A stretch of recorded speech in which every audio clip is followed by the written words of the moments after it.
So this is a different type of video. It is something that is not a very easy topic to talk about, and it's also something that is very, very important to me. So today I'm gonna be talking about, just my story and how, how I came out, I suppose, and basically how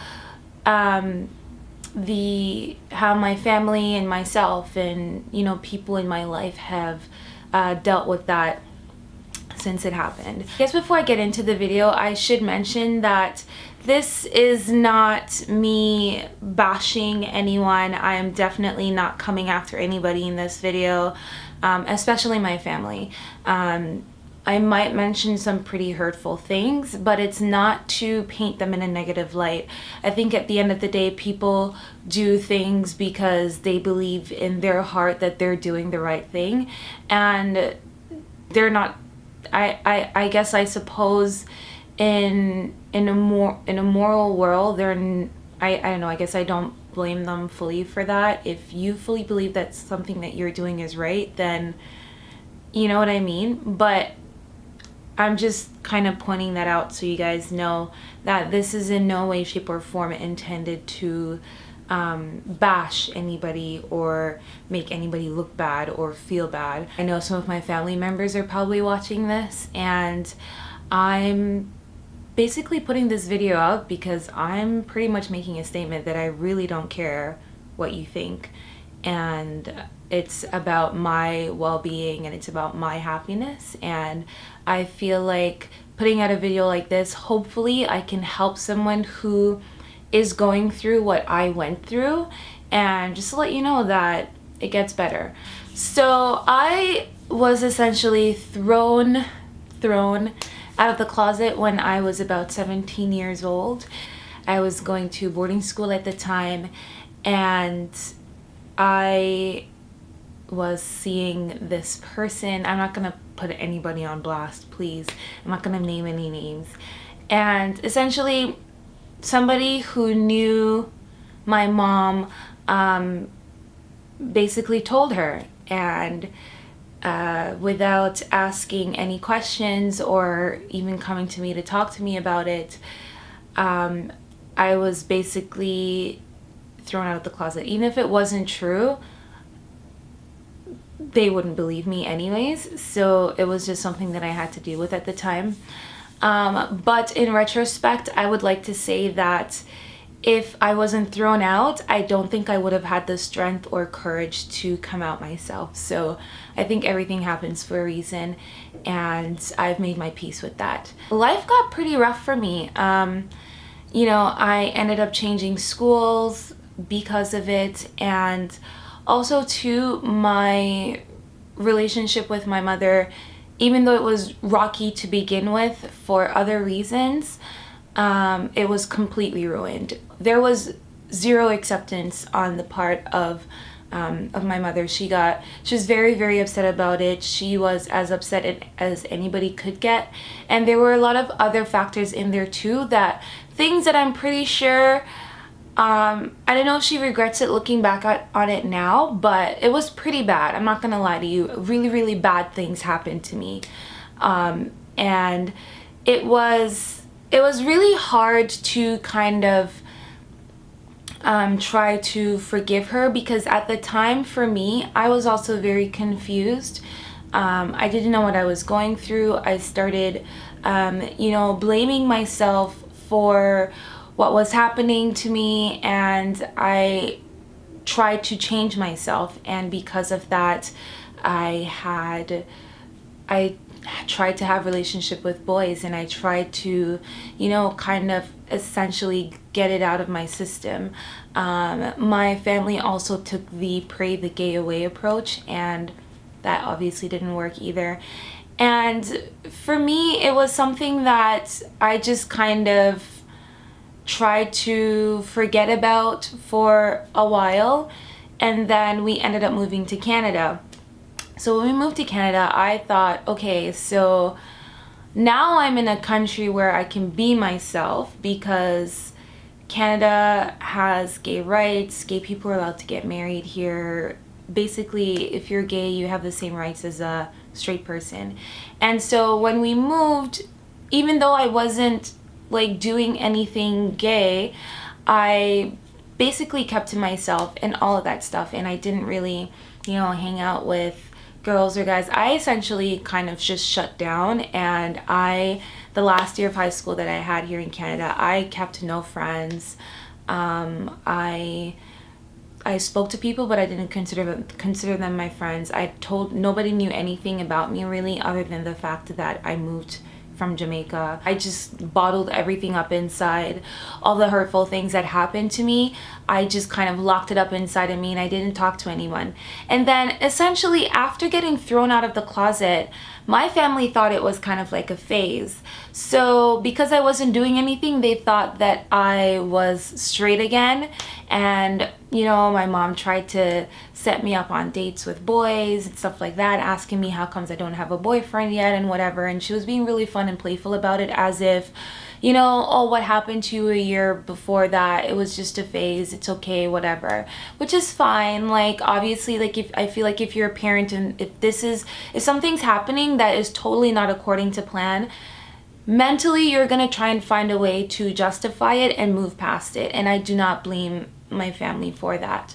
So that being said, you know, whatever, I went on a date with a guy. He was a horrible person, and that didn't work out. Once more, I kept to myself again, and essentially I was thrown back into the closet because my family didn't, like, they just kind of forgot about it, and I was back to square one, to being that person who I was talking to girls in secret. And you know, but it made me happy. I liked talking to girls. I was attracted to them. I was, you know, like, I felt things in my heart whenever, like, I fell for someone. And that didn't happen with a guy. And so I was basically back in the closet, and I had to come out again a year later. Obviously, like, it was really, really hard for my mom because this is not what she had planned. I was the first person in my immediate family to go to university. I was supposed to be the poster child for my family. I'm the one who's supposed to, you know, succeed and all of that stuff. So to turn out gay, it's kind of like a slap in the face. And I totally get that. But at the same time, I feel like there has to be a point where there needs to be some sort of acceptance, and I didn't get that. And it was still pretty rough accepting myself, because I used to wish that I was straight, because I'm like, my family would love me. I would be the perfect child if I was straight. You know, I'm going to the best university in the country. I'm pretty smart. Like, if I was straight, I would be the perfect 10. I'd just be the perfect daughter. I'd be the perfect person in their eyes. And I used to hate myself for that. It's still a learning and a growing and an accepting experience for me, just because, like, I don't have a relationship with my family anymore. So you end up feeling alone. And obviously sometimes, like, I'm happy with who I am. I love myself. But everybody, like, for me, like, I miss my family. I'm not necessarily my family, but I miss having that feeling of having a family, that support that you can't really lose. And I think that's what was shocking for me, because you think that with family, they're there for you no matter what. I mean, come on, like, they're your blood. Like, no matter what you do, they'll still be your family, even if they're not your family. And I think that was what the shocker was for me, was that they're my blood, but they just kind of didn't want to be associated with me anymore, as in associated with me being the way that I am. So if I were to just not be gay, or if I were to break up with my partner right now, live on my own and not speak to anyone, don't do gay things, then everybody would be in my life and life would be great. And I can't do that. I cannot live for other people. I essentially had to come out of the closet again, and I came out to my uncle, and he was very open and accepting of me, and that made me feel a little bit better about myself. but my mom still wouldn't accept it, which it's fine. And my brothers didn't accept it at first, and then, just not to get into too much detail, my brothers didn't accept it at first. They completely shunned me for it. One of them actually said, as long as you're gay, I do not consider you my sister anymore. And his wife at the time got him to come around, and then he messaged me a few weeks later. He's like, okay, whatever, I love you no matter what. Fine. That made me feel really good too, because I'm like, okay, we're making some progress here. And then my other brother, he was here nor there in the beginning. Like, he was just like, it's your life. But at the same time, everybody was keen on making my mom feel comfortable, so they would do things that obviously would make her feel happy, which is fine. She's their mother, I'm their sister. I feel like at the end of the day, they're gonna choose their mom first. So that was fine. And then I moved to Toronto and I met my current partner. We've been together for almost 6 years now. Sorry, we've been together for almost 6 years now. And you know, when I met her, I was truly and completely happy, and I felt like life can start happening for me now as someone who loves me and who supports me and who wants to see me happy and who wants to see me do well and who was there to encourage me when I was having a really, really rough time in university because I had so many things on my plate. And I was truly, truly, truly appreciative of her. And today we're 3 weeks away from our wedding, and I couldn't be happier. And for me, that's only the beginning. So the reason why I wanted to film this video was because I've been coming closer to the wedding. I've been getting some hurtful feedback from family members who I haven't heard from in ages. Specifically speaking, my mom, I've been getting, you know, some really awful text messages. And there isn't any trigger or anything. I haven't been messaging her or anything like that because we don't speak. But what's really interesting to me is that my one brother, who was just like, I don't want you as a sister anymore, came back in my life. And then he found out that I was engaged, and then he stopped talking to me. And then 5 months later, he started talking to me again. And then now I invited him to my wedding. And then he's just like, well, I'm not coming anymore.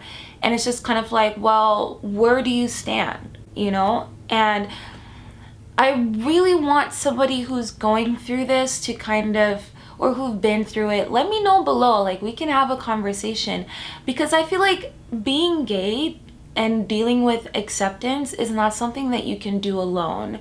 And if you have to do it alone, I promise you it's not gonna work. You are going to crash, and you are going to burn, and you need somebody there to love, not love, but you need somebody to kind of talk to and to support you. And my partner is there. I love her and she's there.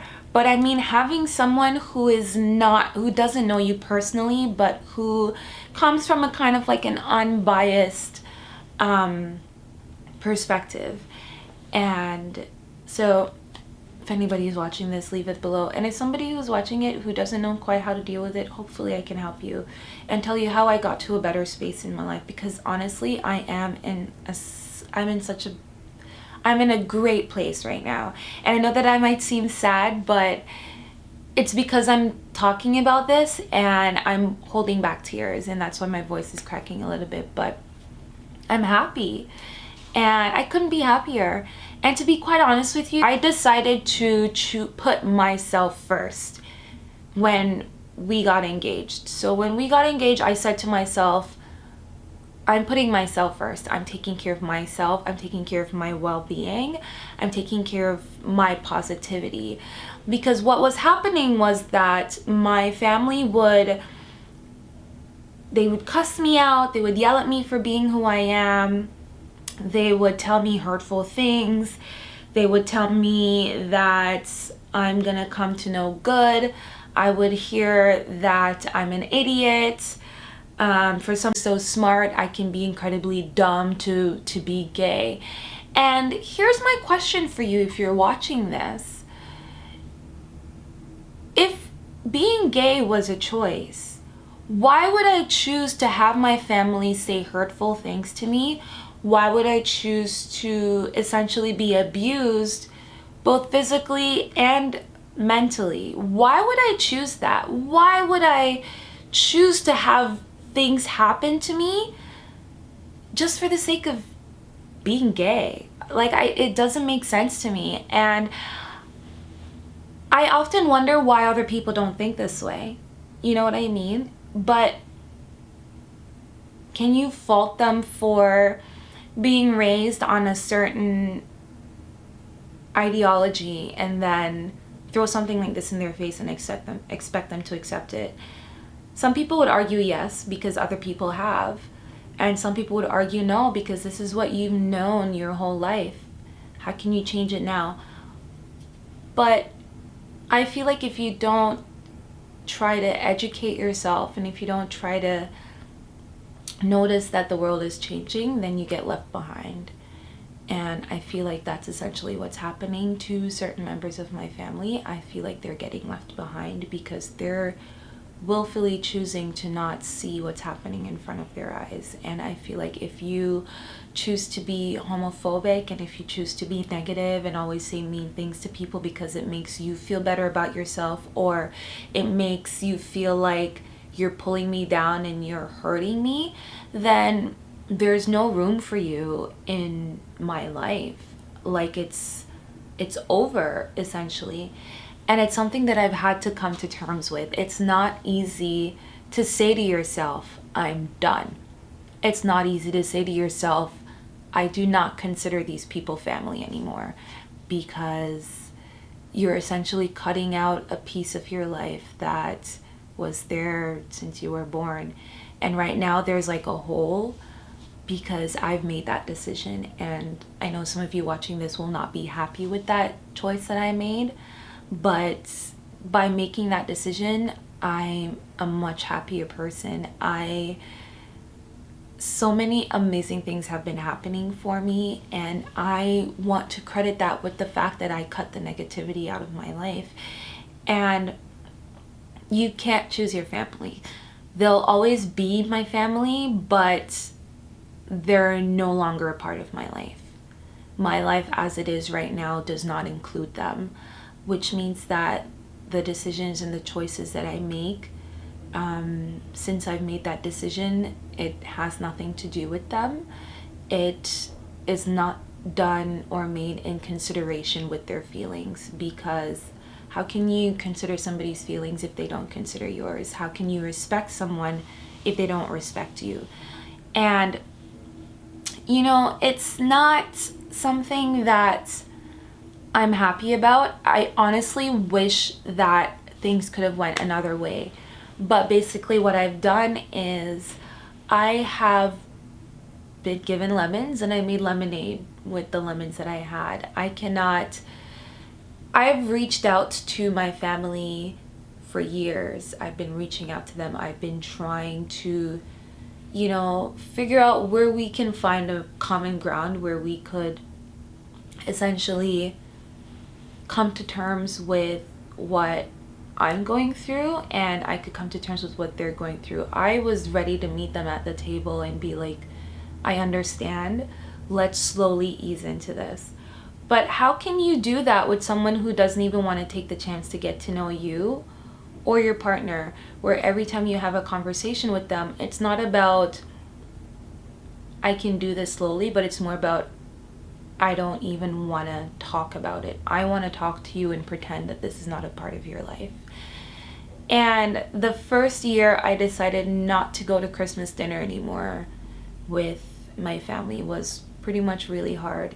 And I basically decided that why would I go and pretend to be around these people and pretend that I'm happy to be here when my brother can bring his girlfriend and my other brother can bring his wife and I can't bring my partner. I'm just supposed to show up, and the minute I walk through your door, I'm gonna forget or leave behind that part of me that makes me who I am. And I didn't go. And it was rough. I spent Christmas with my partner's family, and that was good. I did find solace in that fact. It made me feel like I belonged somewhere, but it's not the same feeling as belonging or feeling like you belong with your family. And my family's perspective on this is that I've forsaken them. So I've left them behind, and I've made the decision to basically stop talking to them. That is their logic. And we can go back and forth on this. My logic is that if you're telling me to not bring this in to your space, if you're telling me that when I come to you, I should forget all of that stuff, if you're telling me that the only way that you will accept me is if I'm straight, then you're not giving me a choice. I did not make a choice. You said the only way that you can accept me is if I'm straight. I'm not straight. So I'm making it easier for you, rather than have you tell me and hurt me and say to me, I don't want you near me. I'm saying, I'm going to stay away from you because I don't have those qualities that you're looking for. And I think at the end of the day, if not everybody's going to be as fortunate as I am, that I think I got away. I think that if I had allowed my family to control me, because there was a significant amount of control, and I was constantly worried about what they were thinking, and I was hiding, and I was pretending to be somebody I wasn't.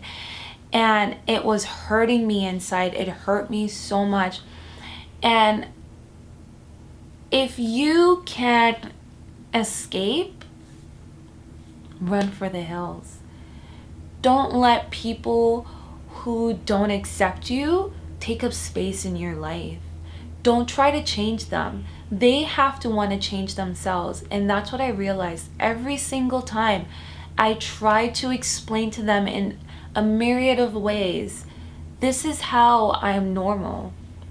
Just because I love somebody who's not what you expect, it doesn't make me not normal. I wake up every morning, I go to work like everybody else, I pay my bills, I like to eat certain things, I like certain types of music, the same music that you might probably even like.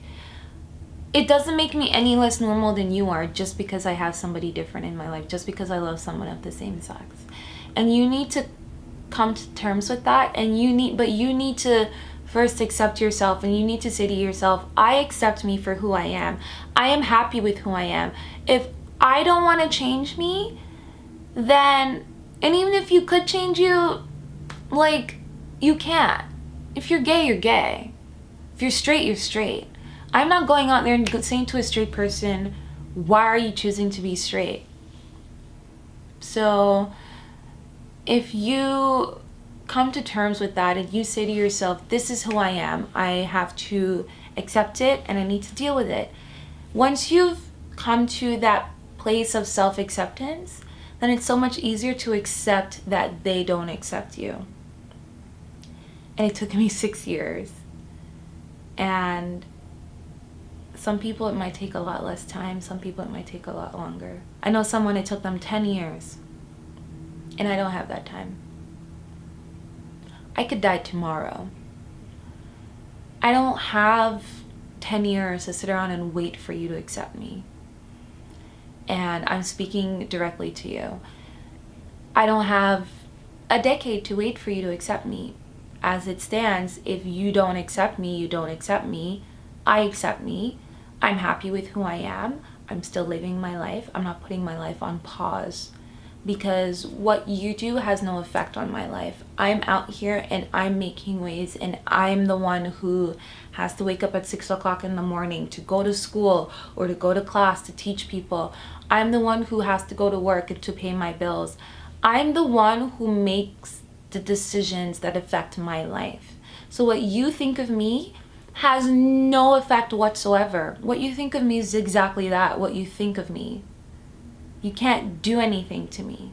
You can't make me straight. You can't make me shun something that's a part of me. You can't make me forget someone who's a part of my life, and just so that you can be in my life, so that I can be unhappy to make you feel better. Because at the end of the day, this is what it is. It's your happiness or theirs. It's as simple as that. Your happiness or theirs. So you can choose, because if you're gay, you can choose to be straight and make them happy. But deep down, you're not going to be happy, because you're going to be like, this is not who I am. And that's the worst thing that you can do. And it doesn't matter if it has something to do with being gay or straight. In any aspect of your life, if you're pretending to be something or someone that you're not, you're gonna know deep down in your heart. It might make them feel better because it's what they're seeing on the outside, but deep down, it's gonna burn you alive. And you have to say to yourself, my happiness comes first. You've had your chance to live your life. Okay? You've lived your life. You've made your decisions. That's your choice. My turn now. It's my turn to look out for myself. It's my turn to take care of myself. Because you want to know what I learned? If you don't take care of yourself, nobody will. They're going to say all these things about what you need to change about yourself. And you can change a million ways from Sunday. They're never going to be happy. Once you fulfill that criteria of what will make them happy, they're just going to jump onto something else. And it's just going to be like jumping through hoops for these people, and you're never gonna find a happy ending. It's just never gonna stop. And so you have to make the decision to take life into your own hands, and you have to say to yourself, my happiness comes first. And I did that. Oh my gosh, I did that. And I said to myself, my happiness comes first. And it came at the expense of my family. I chose my happiness. I chose to be happy. And because of that, I lost my family. And it doesn't always work out that way. Sometimes your family is like, they're there for you. I felt like my family wasn't there for me. So I'm just like, well, if you're not there for me, why are you in my life? That's how I think about it. And I said to myself, I'm not going to be a negative Nancy anymore. I'm not going to be the person who's always sad and complaining about why my family doesn't accept me. Because you want to know what? It's not something that I did. It's something that you did. And I decided to just be happy. And I started putting positivity out into the universe. And the amount of good things that started happening to me, I couldn't even keep up with it. It just started rolling in. And I was really, really happy. And then this week happened. And my family that I invited to my wedding, who initially when I asked them, I said to them, if I invited you, would you come? And they're like, yes, totally. Be there. And then I message you for 5 days and you don't reply to me. And then out of the blue, you're just going to be like, won't be able to make it. Full stop. No explanation, no apology. That's it. And you want me to still keep you in my life?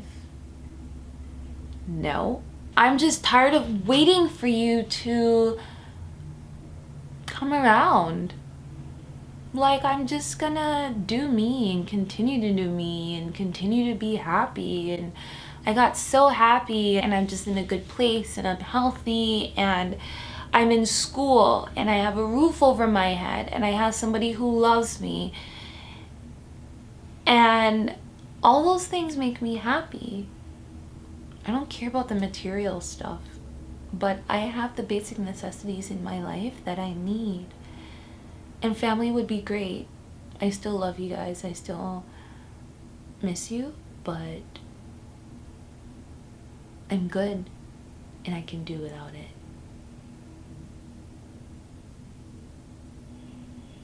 I'm good.